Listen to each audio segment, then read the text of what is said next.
그냥 우리나라에서 나오는 모든 SUV 중에 가장 큰 SUV입니다. EV9 주행거리가 540km로 돼 있어요.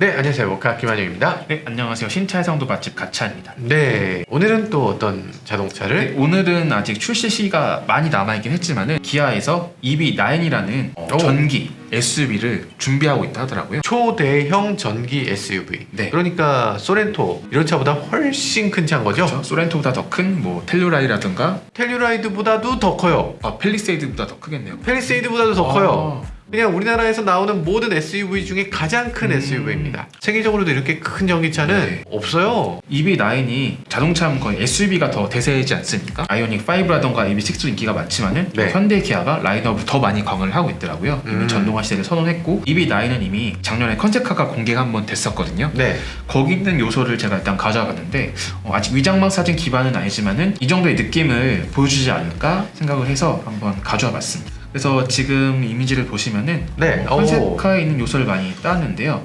아마 컨셉카가 이제 블루 컬러로만 이제 프레스에 공개가 됐어가지고 그죠? 국내는 아무래도 이제 무채색, 화이트가 대세가 아니겠습니까? 그래서 그래요. 지금 화이트색을 보고 계신데 아마 이제 컨셉카에서 있던 되게 디테일한 요소, 컨셉추얼한 요소는 좀 제외하고 네. 램프도 좀 더 양산스럽게 하고 비율도 좀 휠하우스가 작아진 거는 좀 아쉽긴 하지만은 이런 부분을 넣어서 그래도 현실감 있게 한번 제작을 해봤습니다. 지금 휠하우스 너무 크다. 그렇게 텅 네. 비어서 나올 리가 없다. 그쵸. 사실 컨셉카는 컨셉카일 뿐 뭐 그대로 양산되긴 좀 기술적인 한계가 있잖아요. 그러겠죠. 네. 이게 조금 더 현실적으로 느껴지긴 하네요. 근데 네, 이건 네. 텔루라이드에 가까운 건가요? 근데 이 부분은 제가 텔루라이드 비율을 좀 참고해서 거기다 네. EV9을 좀 덧붙여봤고요. 사실 이 정도 크기의 전기 SUV가 나온다? 만약에 주행 거리만 보장이 된다고 하면은 굉장히 매력적인 모델이 되지 않을까 생각을 해봅니다. EV9 주행거리가 540km로 돼 있어요. 540km니까 서울에서 부산 딱 도착하면은 이제 충전해야겠네요. 그렇죠. 사실 전기차로 이제 장거리 주행하는 게 쉽지만은 않잖아요. 휴게소에 가도 전기차 충전기가 있긴 하지만은 항상 가면은 다른 차들이 이미 충전하고 있더라고요. 휴게소마다 다 써야 돼. 맞아요. 포터 EV 맨날 꽂혀 있어요. 네. 코나 EV도 많이 보이더라고요. 그러니까요. 네. 그래서 뭐 아직까지는 인프라가 이제 발전하고 있긴 하지만은 네. 좀 EV9이 출시되기 전까지 좀 더 이런 보급이 더 많이 되고 좀 더 실용화될 수 있는 시점이 오면 좋겠습니다. 보시면 아시겠지만 6분이면 100km를 주행할 수 있는 충전이 된다고 해요. 6분만이요? 이 차는 초고속 충전이 되니까 350kW로 충전이 되고 800V 시스템 사용하고 있고 800V면 굉장히 고급 기술 아닌가요? 뭐 요즘 들어서 현대기아는 다 그렇게 가고 있어서 아이오닉 D 호환이 되는 거죠. 그렇군요. 휴게소 가서 볼일 보고 오면 충전이 이미 다 돼 있는.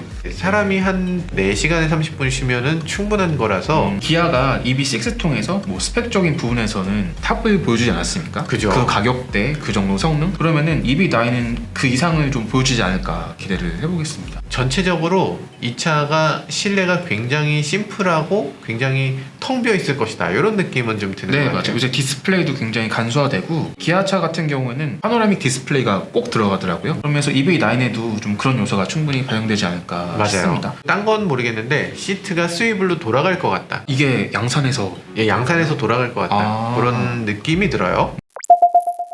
EV9이 특징적인 건 지금 외관도 굉장히 특징적이지만 기아가 얼마 전에 발표한 PBV 있잖아요. 어마어마하게 큰 로봇택시가 되기도 하고 마을버스라고 해야 될까? 아니면 뭐 온디맨드 버스라고 할 수 있는 내가 요청했을 때 차가 오는 그런 버스들 있잖아요. 미니 밴 형태의 자동차. 그런 것들의 기반 모델이에요. 예를 들어 뭐 단거리라던가 이제 주행 루트가 지정돼 있는 그런 차들한테는 좀 많이 어울릴 수 있겠네요. 네, 주행 루트가 그러니까 지정돼 있는 것도 지정돼 있는 거지만 이제 조금 미래에는 지정돼 있지 않은 버스들이 생기는 거죠. 내가 우리 집에 와 그러면 그 버스가 우리 집을 들러서 가는 거죠. 루트를 계속 실시간으로 계속 자기가 짜면서 다니는 거. 그런 버스가 이제 곧 나오게 될 거고 뭐 어떻게 보면 택시고 어떻게 보면 버스인 그 중간 정도의 그런 것들도 기아가 PBV로 내놓을 계획이 있는 것 같아요.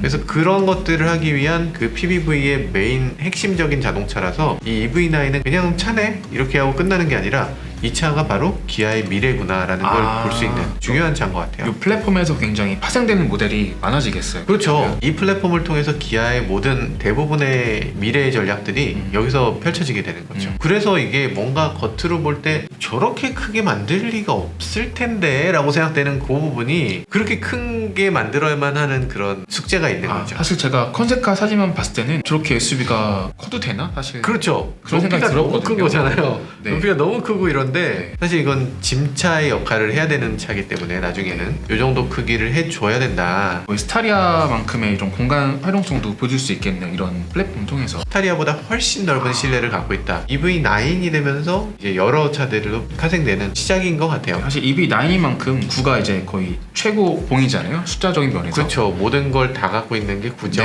네. 그런 면에서 굉장히 상징적인 모델이 되지 않을까 싶습니다. 디자인을 갖고 오신 거는 요것의 현실화 버전. 근데 여기에 펜더를 정말 강조해 놨거든요. 네, 사실 컨셉카를 보시면은 삼각형이 날렵하게 강조가 되어 있는데 막상 이렇게 보면은 위쪽에 있는 면이 좀 두텁다 보니까 개인적으로는 좀 어울리지 않은 느낌이 있어서 좀 이 부분은 배제를 하고 예상도에 작업을 해봤는데 나름 기아차가 의도한 바는 이렇게 상단의 메스가 되게 두텁게 있다. 사실 하단도 결코 이제 좁은 영역이 아니거든요. 클레딩이 들어가면서 컨셉카에서는 좀 시각적으로 좀 좁아 보이는 느낌이 있는데 이 부분은 제가 예상도를 그리면서 이런 컨셉적 요소를 좀 배제를 해봤습니다. 사실 이 라인을 보시면은 컨셉카에서 이렇게 뒤로 쭉 올라가면서 D필러 영역과 이어지거든요. 이렇게 네. 시각적으로. 투싼 NX4를 보셔도 이런 면이 굉장히 날카롭게 강조가 돼 있잖아요. 그렇죠. 하지만 양산형에서는 이만큼의 양감을 보여주기 굉장히 어렵기 때문에 공간 활용도 마찬가지고 윈도우가 내려가는 이런 부분도 고려한다고 했을 때 양산차에서는 좀 많이 탈락이 되지 않을까 생각을 해봅니다.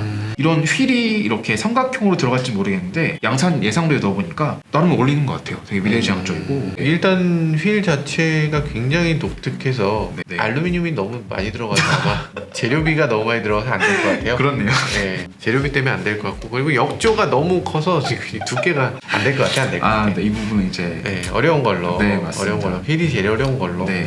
이 펜더를 이런 식으로 부풀릴 것인가 과연. 이런 디자인을 한다는 거 뭔가가 있기 때문에 저렇게 했을 것 같은데 만약에 이 도어가 이제 코치 도어처럼 양쪽으로 열리면은 네. 이만큼의 공간을 충분히 이렇게 면을 꺾어서 구현할 수 있을 것 같긴 한데 문이 이제 기존 차처럼 이렇게 열린다고 하면은 아마 공간을 되게 어려울 거예요. 요게 이렇게 네, 닿는구나. 그쵸. 닿아서 어쨌든 불가능하구나. B필러에 닿아야 할 테니까 그런 것 때문에 저는 이 부분에 약간 이런 두터운 양감이 양산에서는 어렵지 않을까. 현실적으로는 어렵구나. 이렇게 되면은 그쵸. 만약에 코치 도어가 들어간다고 하면은 이것도 가능할 것 같긴 합니다. 네. 사실 그렇게 하면 이제 중간에 B필러를 SUV에서 안 두기는 어렵죠. 양산차에서는. 불가능합니다. B필러 없이는 안 되고. 근데 그쵸. 코치도어는 되죠. 그 안에 B필러가 남긴 하죠. 그런 부분에서는 롤스로이스도 그렇고. 그렇죠. 네. 근데 그런 부분에서는 뭐 컨셉은 컨셉이다 이런 생각을 해보고 있습니다. 아직 뭐 출시 시기가 한참 남았기 때문에 뭐 한참인가? 내년 아닌가? 내년에 벌써 나오나요?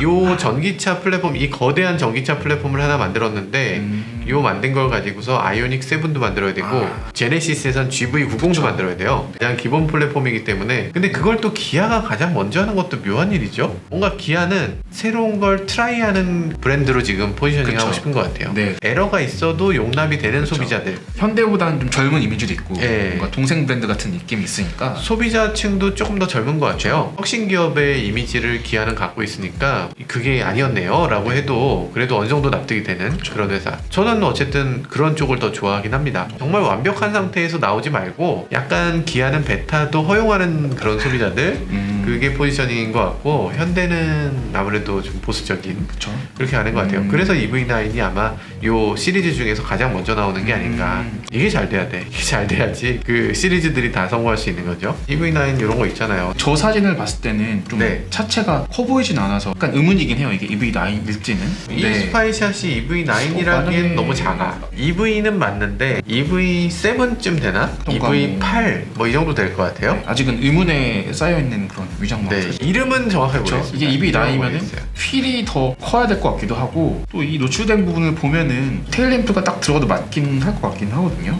비율을 제가 모르기 때문에 아직은 궁금해지네요. 근데 많이 감춰져 있지만은 모델은 많다 그런 생각은 들어요. 현대기아가 라인업을 채우느라 정말 바빠지겠네요. 아, 그렇죠. 라인업을. 전기차가 되면서 전기차 뭐 20몇 종 나온다고 하잖아요. 그러니까 전기차는 뭐 그냥 쉴 새 없이 나온다고 보셔야 될 것 같아요. 그나마 참 다행인 건 가솔린차 같으면 모든 차를 다 새로 개발한다는 느낌일 텐데 전기차는 이미 굴러가는 게 있고 그 위에 그냥 얹기만 하면 되니까 네. 훨씬 더 개발이 쉬워지겠죠. 빠른 시기에 많은 전기차들 공도에서 만나볼 수 있으면 좋겠습니다. 네, 지금까지 저는 모카 김한영이었습니다. 네, 저는 신차상도 맛집 가차였습니다. 네, 감사합니다.